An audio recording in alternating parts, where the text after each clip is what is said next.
This is the Tallahassee Business Podcast, bringing you engaging conversations with influential members of the community that you need to know. This episode is brought to you by The Health Network. The Health Network is an innovative advertising platform with more than 30 digital monitors and almost a dozen different medical waiting rooms throughout Tallahassee. With a diverse mix of medical practices, The Health Network provides advertisers unmatched visibility to a highly engaged audience while directly connecting with target consumers through static and video ads. To learn how your business can effectively reach over 60,000 patients and guests per month, visit thnadvertising.com. Well, hello, everybody. This is Sue Dick with the Greater Tallahassee Chamber of Commerce. Excited to make a new introduction here in our community with Dave Sobush, who is the Director of Research for the Florida Chamber Foundation. Dave, thanks for joining us. My pleasure, Sue. Thanks for having me. Well, this is great. I mean, we always love meeting someone new that's in a new position that's as important as yours is, not only on a state level, but obviously because the Florida Chamber and the Florida Chamber Foundation are right here in our backyard. Wonderful partners. And I think it's exciting that this is a new role for you. So maybe tell us a little bit about you and how you found yourself in this role. Well, I appreciate that and agree that the partnership between the Florida Chamber and its foundation and the local chambers is really part of the magic that's happening here in the state of Florida. And we certainly couldn't do the work that we do without you. So thank you, Sue, and to your team, and thank you for having me. So Dave Sobush, Director of Research at the Florida Chamber Foundation, and I guess I should say that's Dave Sobush, Certified Economic Developer. Mm-hmm. I've spent 20 years in the research and business development side of economic development, working for both public and private organizations in the Tampa Bay area to increase economic competitiveness and prosperity. And I got a call out of the blue one day from the 850. And a few weeks later, I find myself as, a worker at the Florida Chamber of Commerce, and really couldn't be happier. Well, I think that's obviously a testament to you and your credentials, and love the fact that there's economic development, because I think the two intersect and it's so important. And maybe for our listeners, again, as the Tallahassee Chamber, our goal is to bring forward great information, talk about the work that's being done, not only in our community, but how important it is in North Florida and the state as a whole. In your perspective, how is that unique as far as economic development side to research, and how, again, it just coexist and intersect? Yeah, so that's a great question. And the strictest, or maybe the most popular definition of economic development is the recruitment of a big business to an area. And there's a lot of research that's involved in that, understanding who the best targets for a community might be based on your relative strengths, the available buildings, availability of land, availability of workforce. But there's a larger and I think more appropriate, expansive view of the term economic development. And that is taking decisive and determined action to influence the outcomes for your community. And that's what I think we all want to do in all walks of life, whether it's our personal life, our education, our own financial situation. We want to take the best steps of action to get the best outcomes we can. And that really is economic development. And it's a coordination of public and private partners to influence the economic competitiveness and prosperity of an economy. And ultimately, it all boils down to the prosperity of individuals. That's why you would have a job. That's why you will want businesses in an area, to improve the quality of life and improve the personal prosperity of households and residents. Well, and I think that in itself is the reason 2.5 years ago, the Tallahassee Chamber embraced this Community Scorecard, which was the model being brought forward by the Florida Chamber Foundation. And it really speaks to that. If you don't have data and information on your community, how do you know what you're working towards? And on that announcement, we also pointed to the year 2030 for the number of jobs that we needed in our community. And so as a chamber, that's really what we've been focusing on.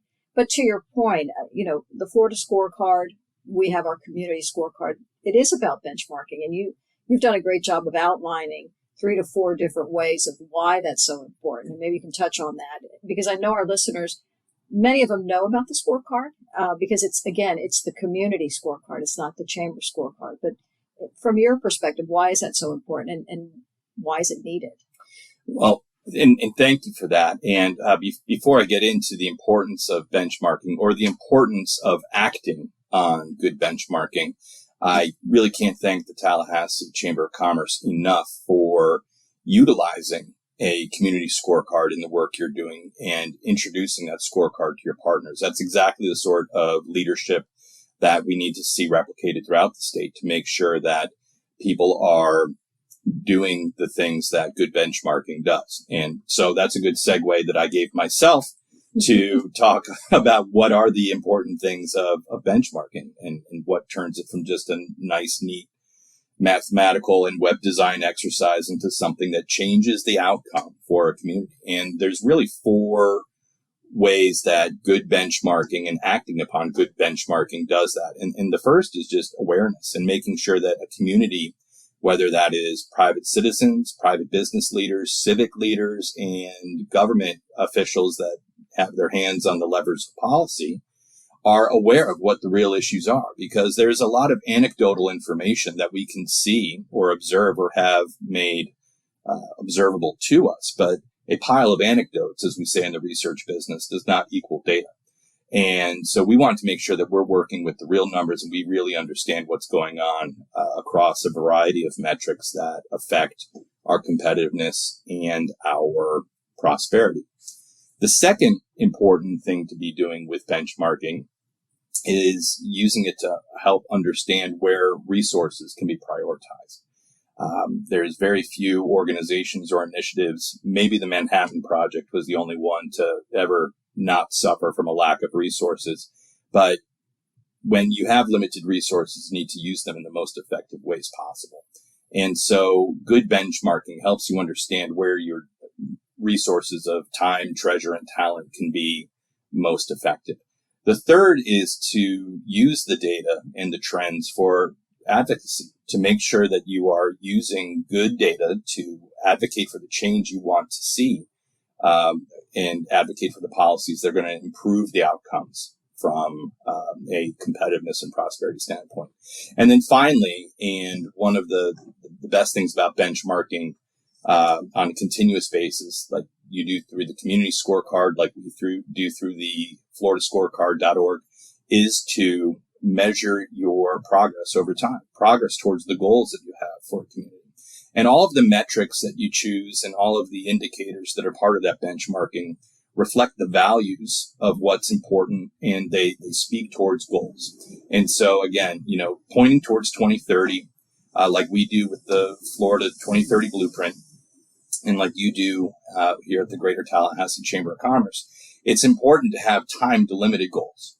Because if you say, I'm going to drive to Atlanta and I'm going to get there when I get there, that's one thing. But I've got to drive to Atlanta to be there for my flight or the Guns N' Roses show or whatever you're trying to get to Atlanta for.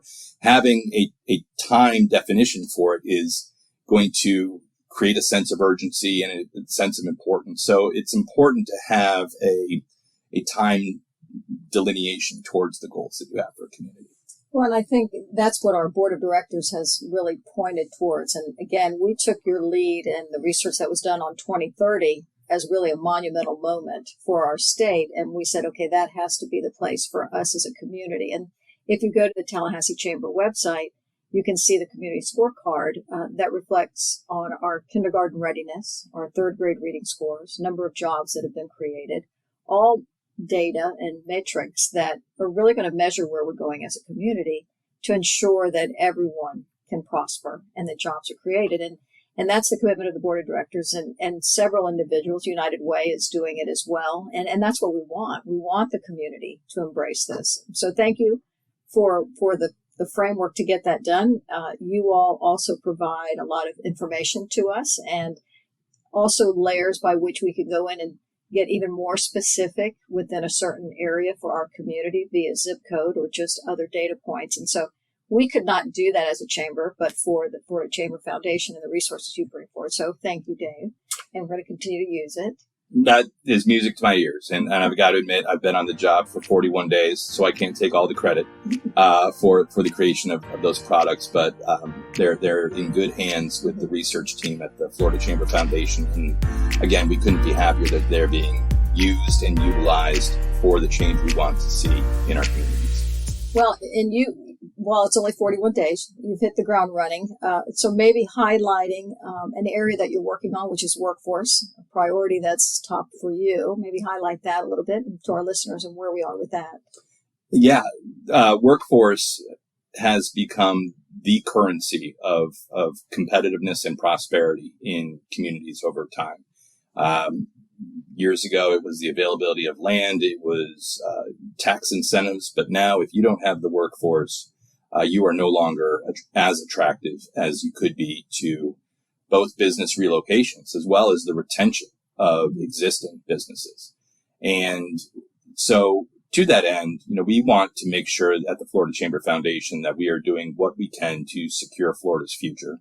And one of the things that we're looking at right now is making sure that we have a good understanding as a state. And this we is all of us, that we understand collectively what the key credentials are going to be and the key educational requirements for the jobs of the future. And largely that is to make sure that we are satisfying the needs of employers. And so that is part of our workforce needs study 2.0, which is underway right now. There's a survey available, and we can make sure if you get to flchamber.org that will be available. And it is making sure that employers have the workforce and talent they need is what is going to keep our communities prosperous and successful. And that's why I really need to commend the Greater Tallahassee Chamber for their work with talent pipeline management. As I have said a couple times, and as the lines on my face show, I've been in this game for a while and seen workforce become a more critical component of the community prosperity puzzle. And talent pipeline management is unlike any other workforce initiative that I've seen. So I can't commend you enough, Sue, for you and your team undertaking the work. And I know that it's a lot of work for you and the staff here at the Chamber, but it's also a lot of work for the employers in your collaboratives. And so kudos to them for participating in that process. And I know they're going to get the results that they want to see. Well, thanks, David.